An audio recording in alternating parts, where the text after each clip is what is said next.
Hi guys, this is Hagberg here from Xray. Today we're going to talk about the Xray X12, our 112 platform. And the car that I have right here is my X12 that I used at the Euros a couple of months ago at the Hoodie Arena, which is behind me.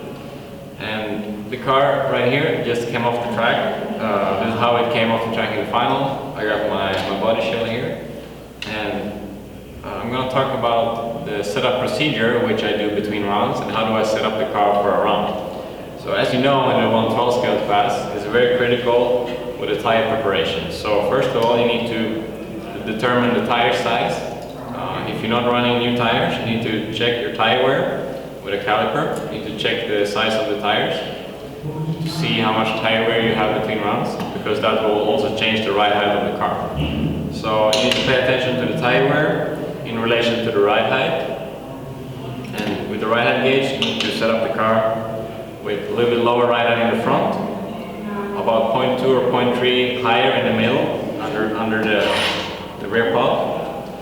And you should use the same ride height at the rear of the pod as on the side. For the front, I tend to set up a little bit lower.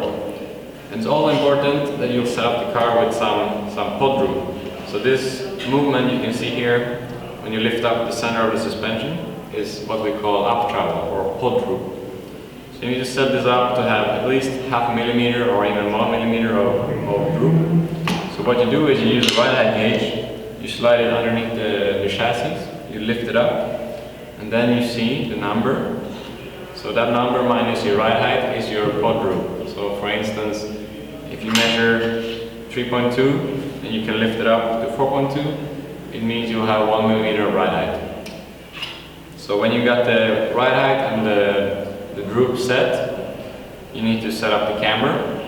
So normally you can use a camber gauge for the front wheels, or the setup station from Hoodie, which makes it even more precise to set up the camber. So there's the camber, the ride height, and other than that, you also need to pay attention to the up travel in the front suspension, because the front springs on a pan car are very sensitive. Sometimes they can collapse in a crash. So this up travel that you have here in the front, it also changes between rounds. So you need to check the up travel between rounds, depending on if you had a crash or not, because the front springs are very sensitive. So you also need to compensate for the droop with adding shims to the top of the upper arm, to the kingpin, to make up for the loss in ride height. And when you've done all that, the car is ready. The last thing I do before I go to the track is I check the tweak of the car. So a lot of you people know that you can use a tweak station, or you can use the coin trick. You put 2 coins on the front wheels. You lift the car up from the center, and you can see which falls down to the floor first, and then you need to adjust your side spring tension accordingly. So basically ride height, camber, droop and tweak, in that order. And when you are on the track, you put the car down. You can drive the car in circles, first to the left and to the right. You need to see that it's doing the same circle size to both sides.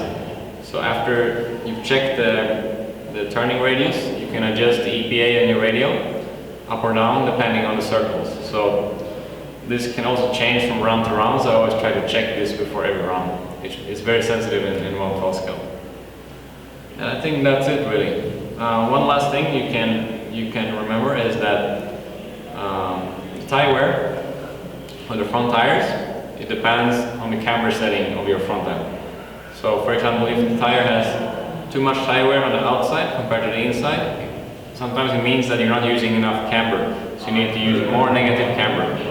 And you may also want to use a more aggressive front end setting, more camber gain or such, to get the wear to be straight. So the most efficient front end is where you don't have such a conical front tire wear. And those are the most important things about the X12. If you have any questions, feel free to message me or message Xray and we will try to help you. This Xray X12 here has some prototype parts on it, which you will see soon on the Xray website for the new platform, for the new model. And Thank you very much.